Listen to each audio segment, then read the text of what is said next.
ഈ രാവിലെ തന്നെ പോകുന്നത് ലോകത്തിലെ ഏറ്റവും നീളം കൂടിയ മെട്രോ, അതായത് ഇവിടെ സ്റ്റാർട്ട് ചെയ്തിട്ടുണ്ടെന്ന് അറിഞ്ഞിട്ട് പോകുന്നതാണ്.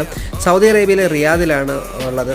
അപ്പം ഞങ്ങൾ ഒലയിൽ നിന്നാണ് മെട്രോയിൽ കയറാൻ പോകുന്നത്. തീർച്ചയായിട്ടും ഞാൻ ആദ്യത്തെ ഒരു എക്സ്പീരിയൻസ് ആണ്, അതായത് ഞാൻ ജീവിതത്തിൽ ആദ്യമായിട്ടാണ് ഒരു മെട്രോയിൽ കയറുന്നത്. അതും ലോകത്തിലെ ഏറ്റവും നീളം കൂടിയ ഒരു മെട്രോയിൽ കയറാൻ സാധിച്ചതിൽ വളരെയധികം സന്തോഷമുണ്ട്.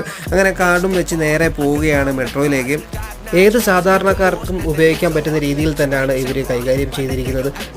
എൻ്റെ കയ്യിലിപ്പം നിലവിൽ മെട്രോ കാർഡ് ഉണ്ടായിരുന്നു, പക്ഷേ അത് ഉപയോഗിക്കാതെ ഞാൻ എൻ്റെ നോർമൽ കാർഡ് ഉപയോഗിച്ചിട്ടാണ് ഞാനിപ്പം ഈ മെട്രോയിൽ കയറിയേക്കുന്നത്. അതായത് 2 മണിക്കൂറിന് 4 റിയാൽ എന്നുള്ളതാണ് ചാർജ്. ഒരു മാസത്തേക്കിന് അവർക്ക് ഈടാക്കുന്നത് 140 റിയാലാണ്.